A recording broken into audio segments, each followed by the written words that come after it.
I was curious when you were talking about pursuing the pursuit of happiness in a way, how we need to let go and let it come to us rather than if we try and pursue it, it'll run faster than us in a sense.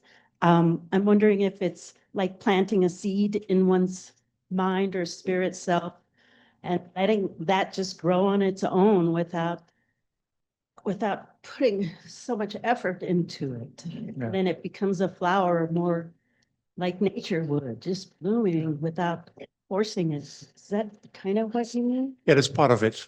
I mean, there's many different ways to talk about meditation for sure.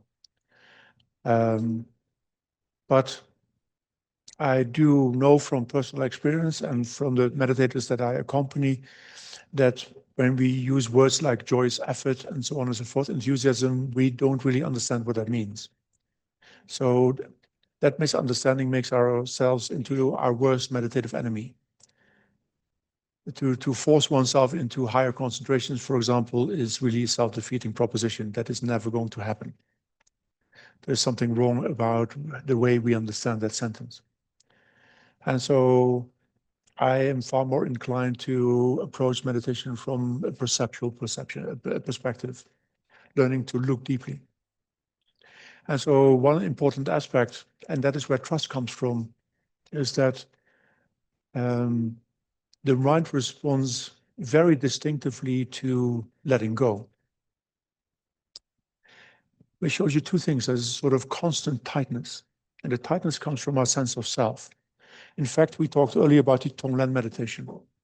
It actually starts with something that is very distinctly physical, is that whenever we feel either attacked or wanting or whatever, there's always like this tension here at the heart region.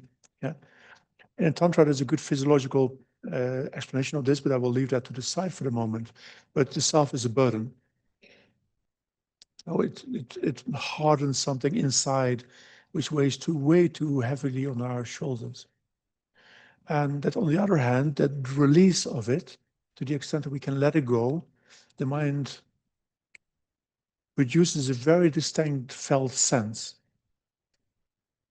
What you realize after a while that, in fact, that is what we always sought. And that's why I always often highlight that our pursuit for pleasure is, in fact, a pursuit for the freedom of desire. And because if desire were pleasurable, then you would keep it. Then no one would satisfy it anymore. And that is the great lie of our society. And so what we're always, when you really at one point discover, then that's really profoundly empowering, because that means that you don't need to satisfy it. You can simply let it go entirely. And then to find like desire arises, I can let it go. And that's better and cheaper. I'm Dutch, it matters. Anything that you can get for free is preferable. So here we go. Yeah. And so you need to learn to also talk to your own culture. So I pursue heavily free things, yeah, and not doing much at all. Yeah. But it gives you an insight in one of the greatest mistakes that we have, that we believe that happiness is something outside, but that real happiness is actually the outcome of letting go. That's what we're always doing. No, we talked this morning about it, like you have a challenging circumstance. What we see almost immediately is release from that. Now you have a tension, like in your work or whatever, and we have great difficulty holding on to that space of tension, even though it can be quite profitable to do that for a while. But we experience this as very burdensome. And so we often hurry into solutions to get rid of that burden. Well, in this case, the answer is, for example, to not take the burden personal. The moment it becomes simply a burden rather than your burden, the problem is gone. And so just learn to play with that. And then you can translate that into meditation. At the beginning, when we do letting go, to notice that when you do that, it produces a very distinct, pleasant sense. And that is an aspect of what they call the inner guru. That felt sense indicates there's something good about what just happened. There's something real happening here. Because if pleasure were real, it should be sustainable. It's not.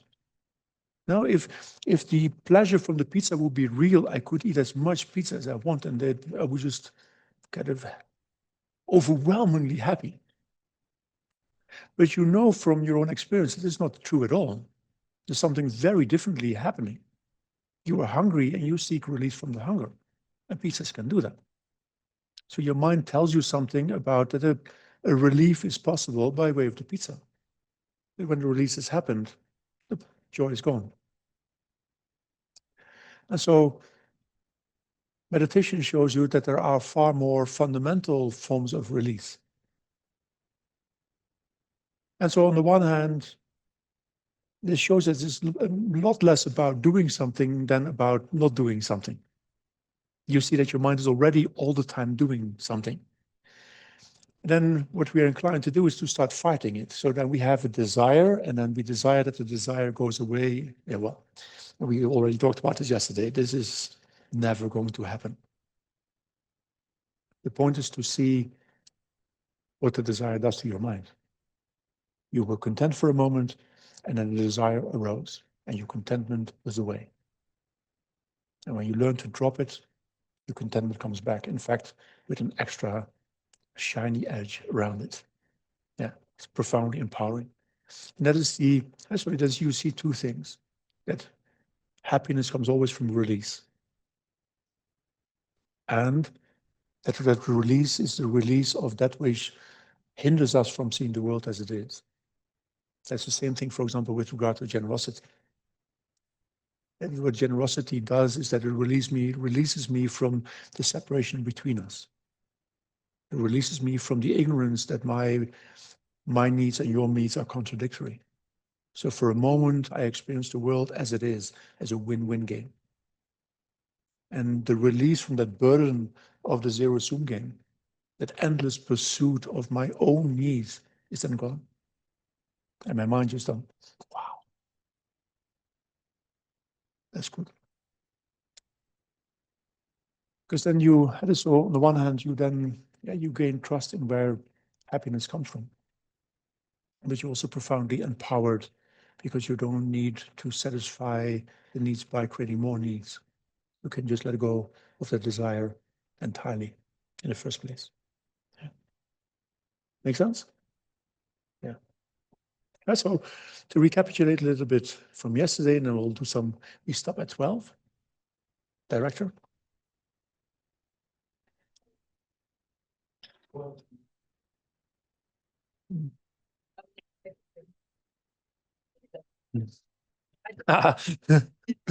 Okay, he's the power behind the scenes. Oz, yeah. Yeah, the great wizard. Yeah. Yeah. So I cannot overestimate the power of equanimity. Equanimity is the highest happiness. We'll get there. Yeah. Oh, sorry. The microphone, because the people on Zoom can't hear you without. Oh yeah, and you also had a question, I think. Equanimity in the face of bullying. So I struggle with the right mindset to deal with, like, I'm tearing up because it's people that I really love, but it doesn't stop. And so I've created a little distance. I've explained the pain that I'm feeling, but it doesn't make a difference.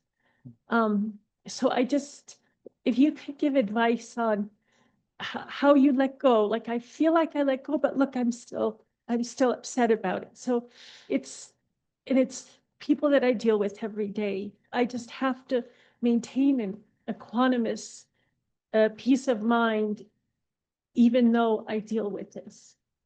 How? It's a good question. Okay. First of all, it's quite okay to accept that we need time. because there is very quickly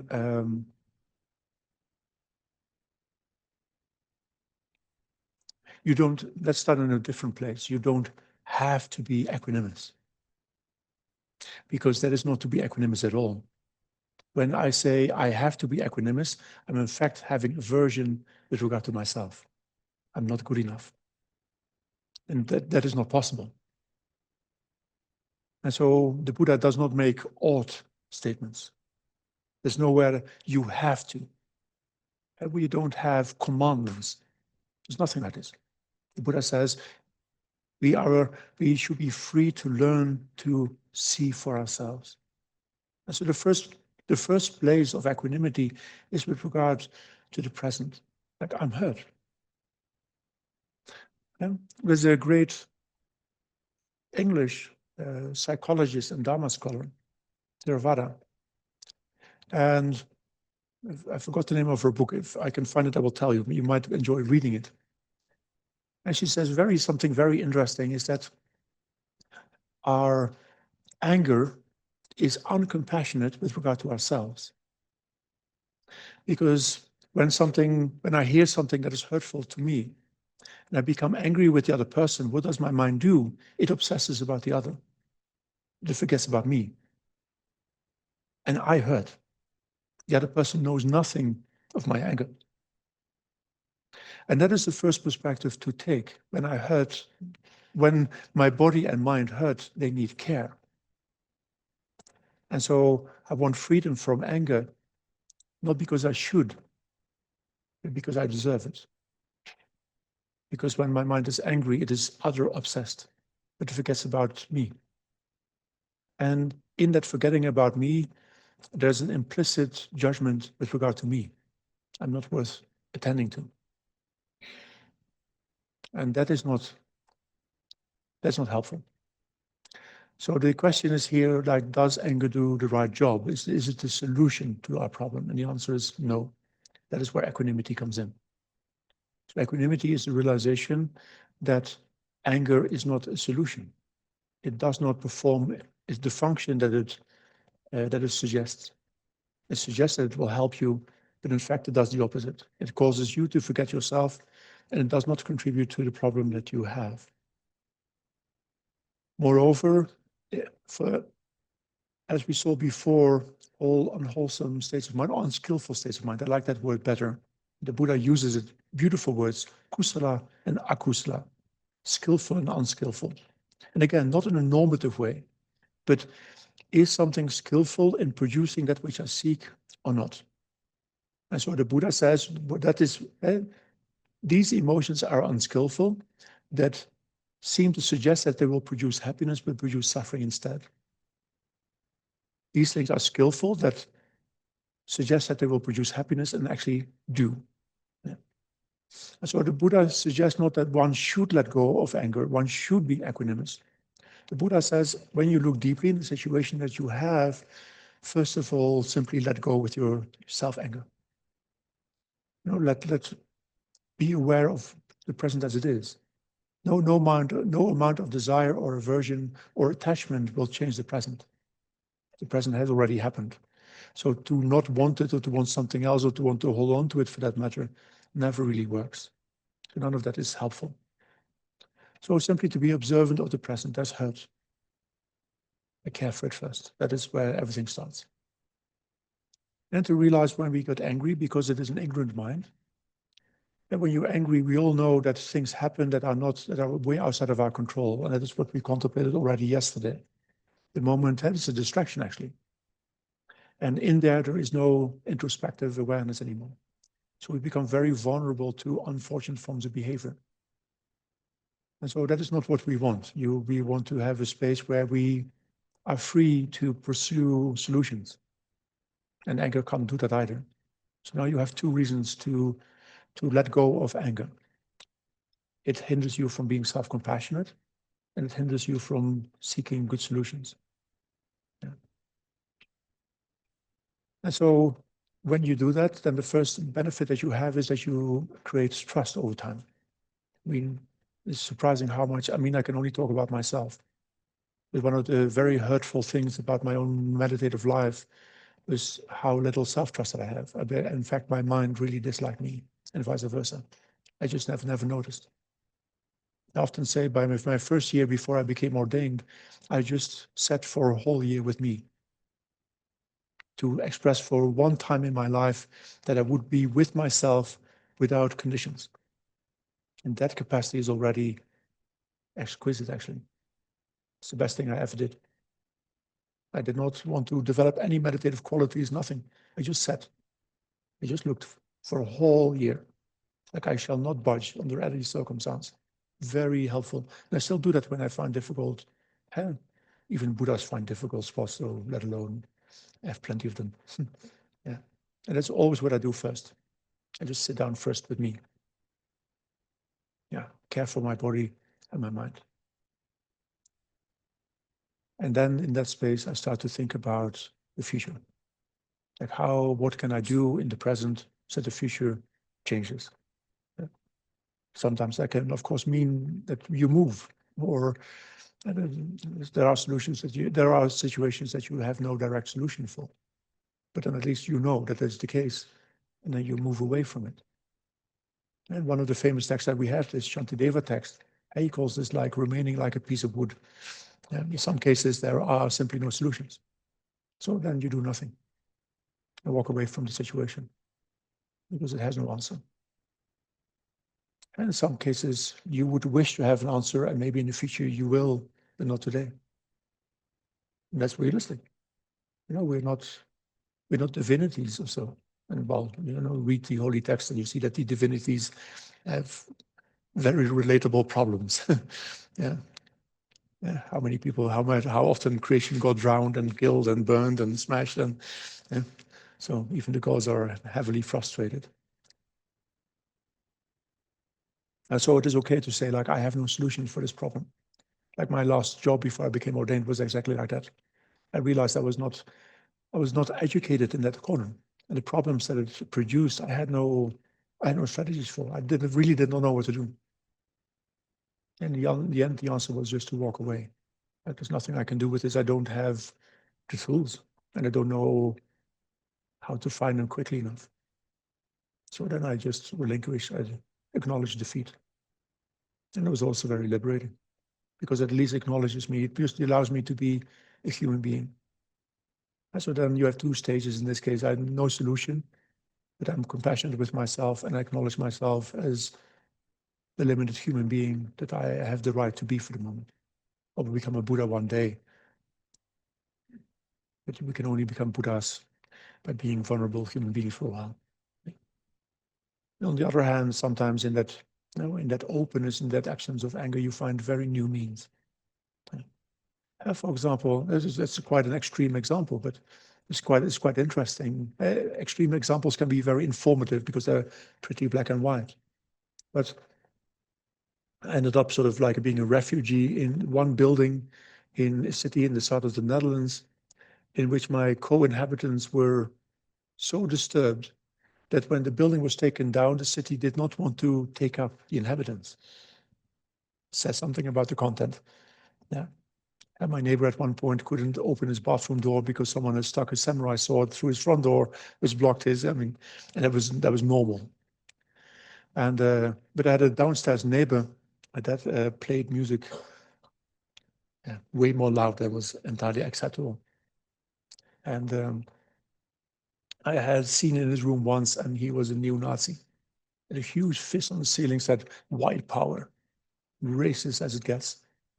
But he was my neighbor, and I did need a solution for his music because I need to sleep, and because I had a job and he didn't. So he played music from, 11 o'clock in the evening till dawn, and that is the time I sleep. And so, you can get angry, but to get angry with a whole bunch of neo-Nazis downstairs is not entirely, that's a risky proposition. I'm big, but that's a bit much. And so I let go of my anger. And that helped me just to create space, like to think, like what is viable. And at one point I just bought a six-pack and I just went to him. And so it's like, I come here to visit you with a six-pack.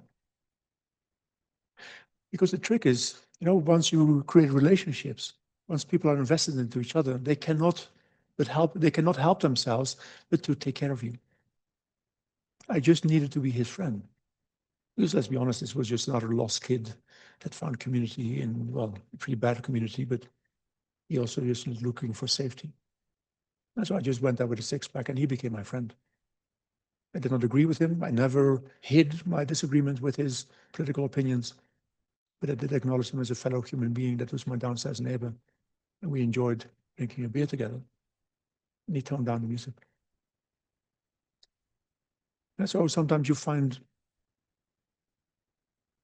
surprising solutions. That's very, very helpful. And anger does not allow you to do that. And so equanimity is not a commandment that you should do something with regard to someone else. That's not what the Buddha says. The Buddha says, look at how things work. Like, does that emotion meet your needs or not? And so the answer is, in the end, it will take you time to get there. But anger never does that. It can't. It makes your life, as we meditated upon, it heaps difficulty upon the difficulty that you already have. So to have a difficult neighbor and to have anger is to have two problems, of which the latter is in fact worse than the first one. And to have an equanimity is to find release from that second problem and to develop a more compassionate attitude with regard to yourself. And then maybe you find an answer, but that answer is only in that equanimity and not in the anger. Yeah. So the Buddhist ethics are what they call phenomenological ethics. They're ethics of perception, not ethics of thou shalt. Buddha just says every time, look what something does to you. When you react to someone like this, or when you look at someone like this, what does that do to you? Yeah. For example, with my Nazi downstairs neighbor, to see him only as a Nazi, inherently as a Nazi, would have been suffering. I just saw a vulnerable young kid. That's not suffering. That induces kindness. A pretty lost one. But he needs friendship more than everyone else. Yeah. Yeah. And then you are free, you are happy, because then you have a friend downstairs, even if he's a Nazi. Yeah. Does it make sense? So that's the power of equanimity. Equanimity serves us.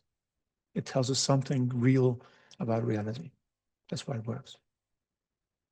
And when you can do it, and that's the most beautiful definition in Buddhist psychology. It says when you let go, therefore, of things that do not serve you, anger, aversion, desire, attachment, then your mind abides naturally and spontaneously. And these two words explain half of your meditative practice. And that is what I would like you to taste for yourself. When you let go, the mind just hovers happily. Nothing pulls at it. It's free. And that you can learn to do it is within your means. Yeah.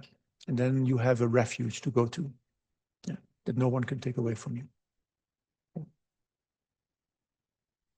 The second one that we looked at yesterday was mindfulness, yeah, or memory, as it retranslates into, as being able to hold on to. And it's actually interesting to highlight as well. It defines itself as being able to hold on to something that is familiar, and it is either neutral or virtuous.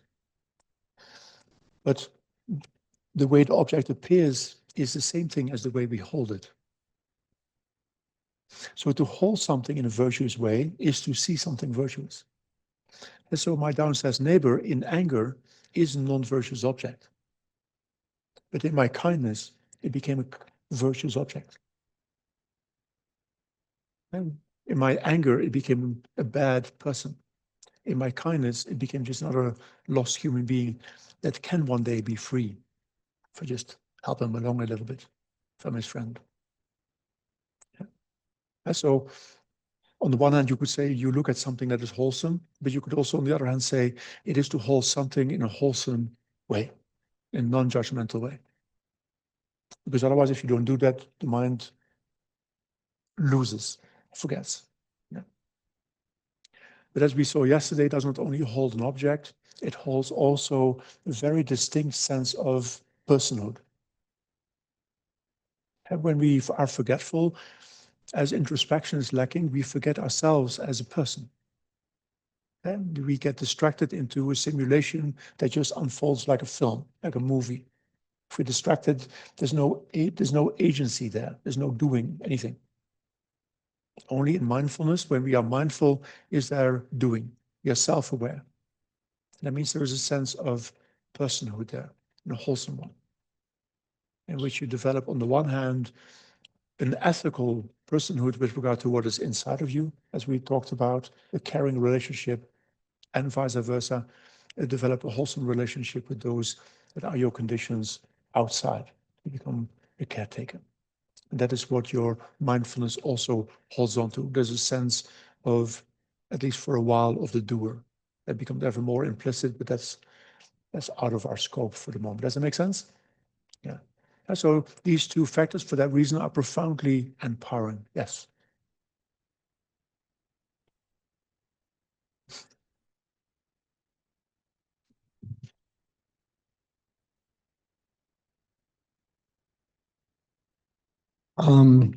Well, thank you, Venerable. About anger. I'm over 80 years old. I've been angry with the country that I was born in, the United States of America, because of its behavior the way I see it throughout the world. This past Thursday, this is totally fresh. This past Thursday, I hit a wall, what felt like an impenetrable wall between myself and my country, or the country that I was born in, not my country, the country I was born in. And I'm not exactly sure how it happened, but I broke through that wall. And when I came out the other side, when I blew through my anger, my hatred, I liberated myself. Exactly.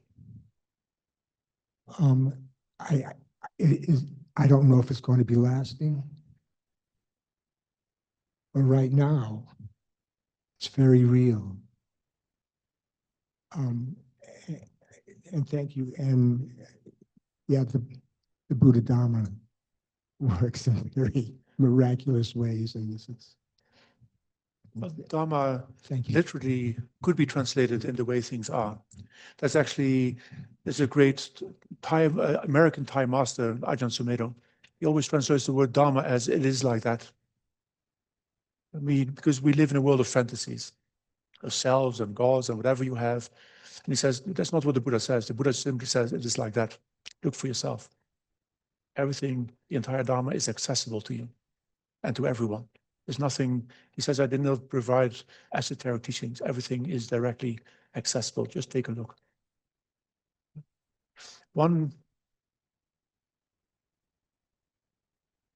Now that we come about this topic, and I'm not going to say anything in a partisan way that is not fruitful. As Lama Yeshe said, partisanship, that's the whole problem, is from dualities. You there, me here. That is, and we all suffer from this. So to blame you for having dualities, yeah, it's not happening. But there's and I should have stocks in this specific book. I think I should get stocks in publishers anyway. Yeah. That would be a good source of income. There's a beautiful book. It's called The Daughters of Emptiness. And on the one hand, I appreciate this book a lot because as a spiritual tradition, we're quite incomparable in having a big part of our canon being voices of women. And independent voices of women that were empowered by the tradition. And I think I'm very happy that more and more of this material is being translated. But there's something interesting about them. And that is for me why a community, while being here together, is so important. Is that this book consists of little biographies of individual really well accomplished Chinese nuns. Starts in the 2nd, 3rd century, all the way up to the 20th century. Tells a little biography and then their poetry. They were exquisite poetry writers. But when you read in between, you find something else. China's history was turbulent, to say the least, and they suffered a lot. But they were bodhisattvas as a community. Their purpose was to stay there. And they are still here. Emperors came and went, political systems did come and go. But 2,000 years later, these nuns are still here. Sometimes the monastery was huge. Sometimes there were a few of them hiding out in mountains. But their purpose was not about themselves. They cherished others. Their purpose was to keep the door open. That's it. So when the times were difficult, then that's what they did. When times were fruitful, they built huge monasteries. They allowed women to find freedom from cultural oppression. But I think that is a wholesome way to look at it. That is why that was for me one of the reasons to become a monastic. My activities are self-transcendent by participating in the community. Whatever I do contributes to my community. Whether or not I win, that is it's not the point. It just needs to be done. So I can do it without looking for outcome. Maybe the generation that I train will get there, or maybe their students or their students. The point is that we will stay here for as long as it takes. And then it becomes necessary. We live indeed in troubling times, and it is not unique anymore to the United States. Resentment is actually, from a Buddhist perspective, from a samsaric perspective, from a self-cherishing perspective, is completely explainable. Of course we are resentful, because self-cherishing can't work. But we don't see where this comes from, so that must be someone else's fault. So look at your political system. That's what we do. We blame someone else because we don't see where it really comes from. And so we're all disempowered by the same illusion. So it's no one's fault. When you look at different political agents, I'd love to have lunch with them. I would love to take any one of them and just take home, like, please just be at ease, you're good enough, really. Don't worry about it, Let's just have a cup of coffee. Please tell me your story. I don't mind, You wish, because some of them feel like no one ever did that to them. And that is one of the great hurts of our societies. These are all people that were not seen by their parents or whatever. I mean, it's so explainable. It is so simple. I always say that my problem with samsara is that I wish that it had a better cause. If Descartes were right and there was a great demon upstairs that thought that it was a good idea to make us suffer, this would make sense. That we suffer so much from so little is profoundly sad. Yeah. And so it is our task to stop that, not to fight the other, but to, yes, we need to make others feel safe. That is our task. We are caretakers. And in the caretaking, our needs will be fulfilled. I always say when you're generous and you give someone $1, they get $1, you get generosity. He gets a day of food, you are a step closer to Buddhahood. You are the greater receiver in the generosity. So then you can work in this world without needing. I started to work, that's not maybe everywhere a popular topic, but I started to work in the 1980s with refugees. The Yugoslavia war, people from Croatia and Serbia and everywhere were coming to flood into Holland. And in all the years that I worked for this particular group, the situation only became worse, and I don't need to tell you about it. We saw them in the beginning as something that was wanted, and we ended up with something that was unwanted. And I've seen that in many sectors. I also did palliative care, same problem. That needs to be done. It needs to be done, that's all. Yeah. So let's show you something. So please find a comfortable position.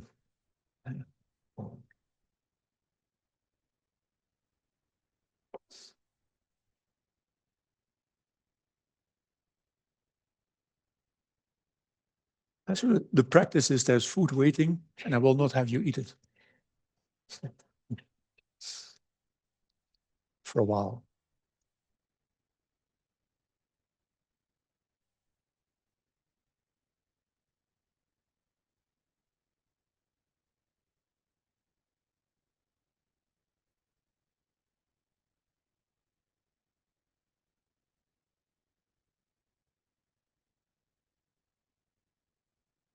And so we can take all that we just discussed and apply it.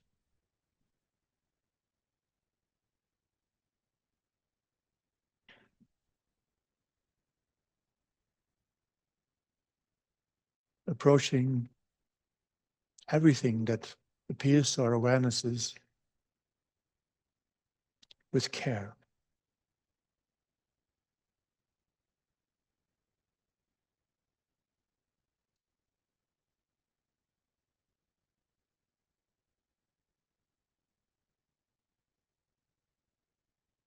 Rather than with judgment.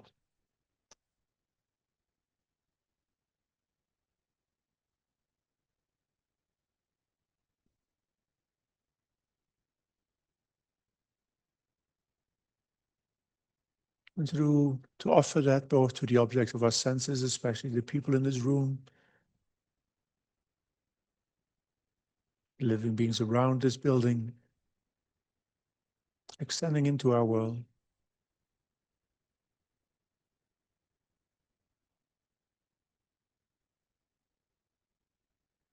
And to hold them, as the Buddha states it, to hold them as a mother would hold onto her only child.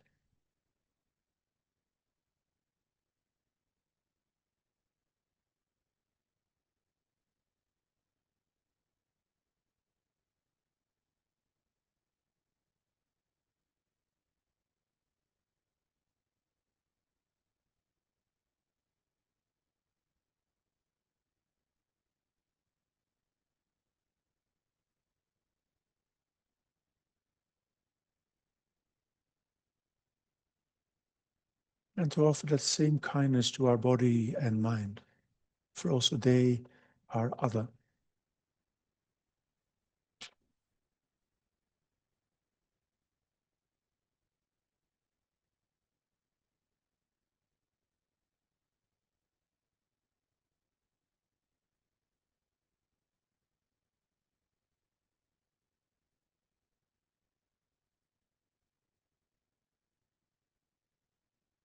So that we may experience for ourselves that when we do so, our mind becomes free, at least for a moment.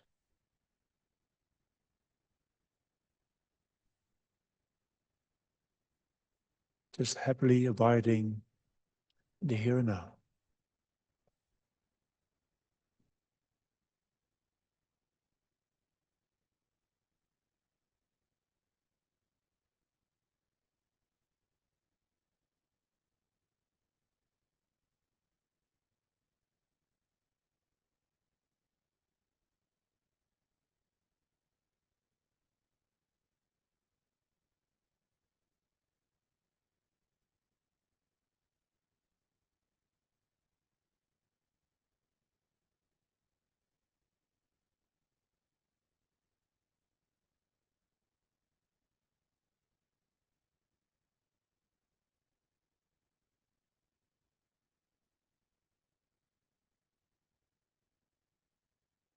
To make our lives easy,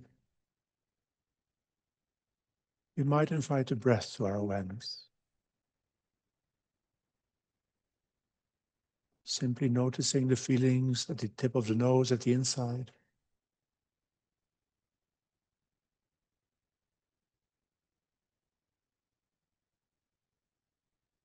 So that our awareness, our mindfulness has something to lean on.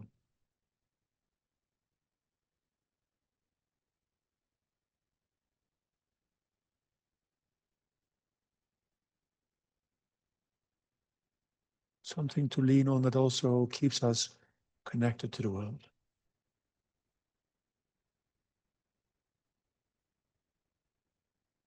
For it binds the inside to the outside. and vice versa.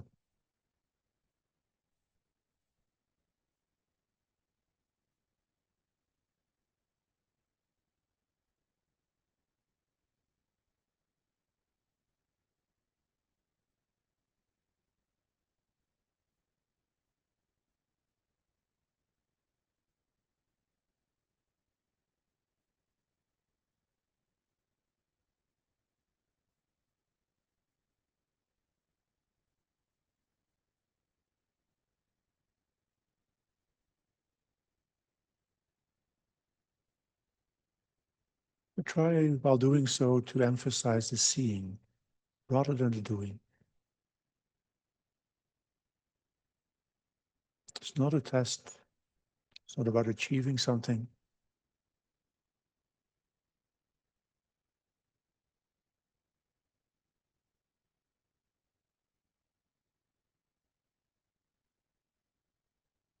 So allow the mind to be open and relaxed.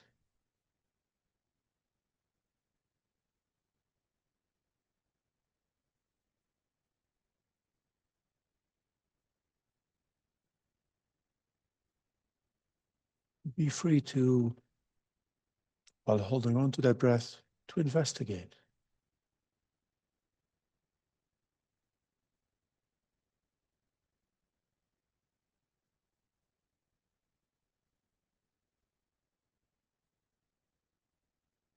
You may want to investigate the breath as being sometimes warm, other times cold.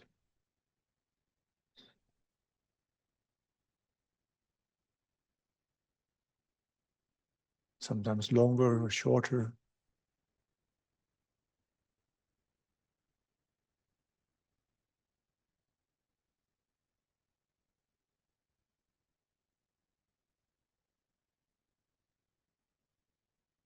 But you're equally free to explore the mind that holds the breath.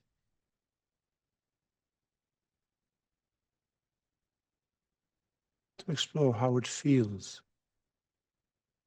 To be simply mindful of the breath.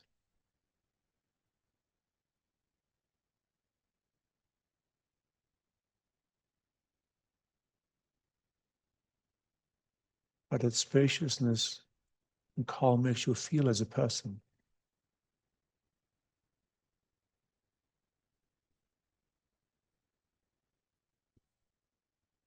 How you experience agency in this silence.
When you do get distracted or dullness appears,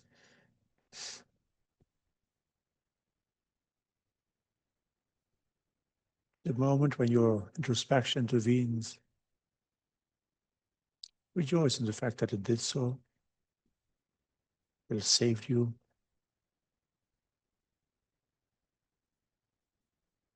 And just take a split second to know how it felt to be distracted.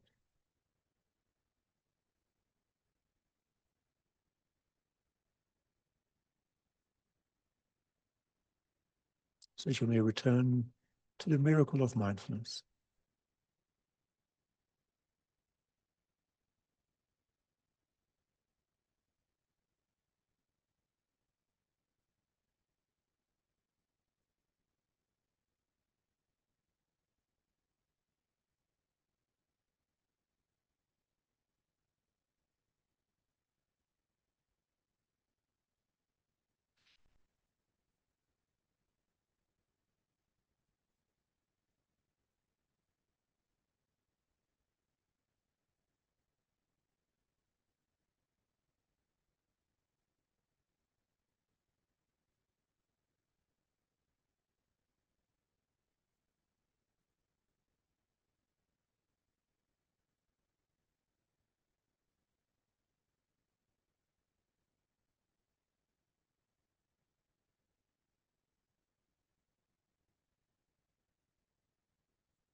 Okay, thank you.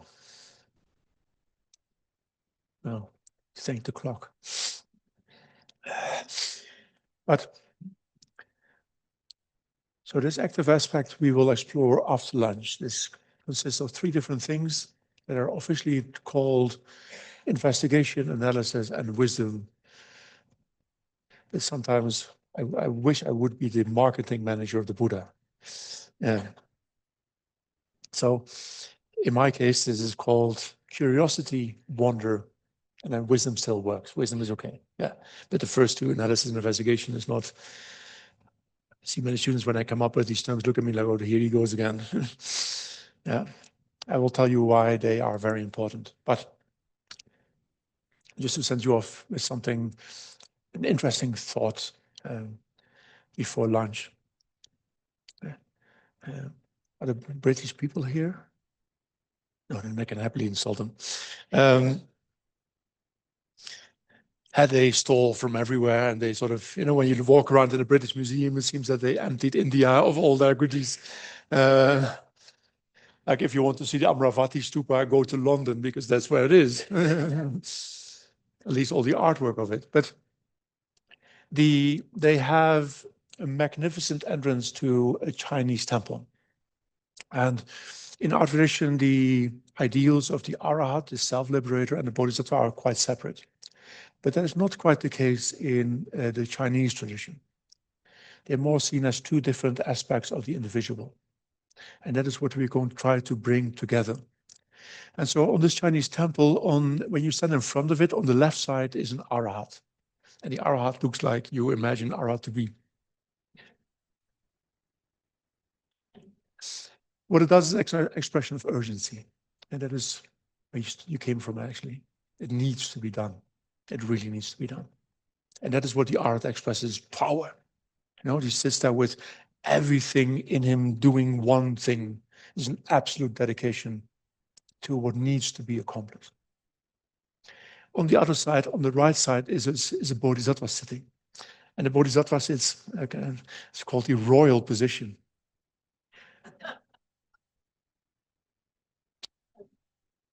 Meditating is finding a way to do both simultaneously. And then when you figure that out, then meditation is easy. These are good images to keep in mind.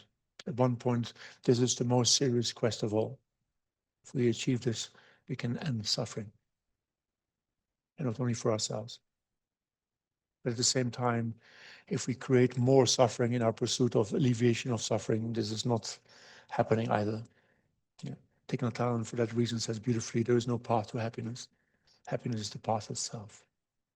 So it needs to nourish us. Notice often in our modern times discussions about compassion fatigue. That comes from not understanding this balance well. The giving of compassion should be as nourishing for the receiver as for the giver. We should allow that. It's not self. It just is wholesome to be compassionate. And that should be enough. And then it is sustainable.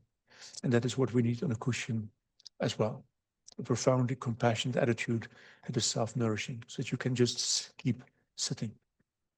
The practice fills itself, is self-sustaining. And you can actually just back off and let it do its own. That is where meditation really becomes fun, but there's no meditator at all anymore. The mind finds its own way because it sees where it needs to go. Then you know what personhood really means. One example to give you, to explain that, to talk about myself. We all dislike public speaking, and public speaking is my job. If I would be speaking with self-awareness, then I would be questioning myself, like, is this good enough? What are you thinking of me? And so on and so forth. That would be the guarantee of not being able to say anything at all. What I want is to be able to sit back and let it happen. I did good studies, I did good long retreat, and I practiced teaching. Until at one point, my mind became comfortable with it, like cycling. And I can just sit here, I don't have to worry. I can open my mouth and then relax because the rest will do itself on its own accord. And that is what we actually always really wanted. That's the paradox of it. Again, the true agency is completely selfless. No? When you do painting, you don't want to think what people are going to think about your painting. That is not happening. Paintings paint themselves. A good text writes itself. All good things are, all things when we really feel powerful, completely lack a sense of self. When you're running a marathon, there's no thinking about you. That's not possible. And that is what you want in meditation as well. Where the mind sees so deeply that the seeing is sufficient. The seeing will bring you to where you need to go. And then you feel profoundly powerful and happy on your push. That's the only way to make this plausible. And food, of course.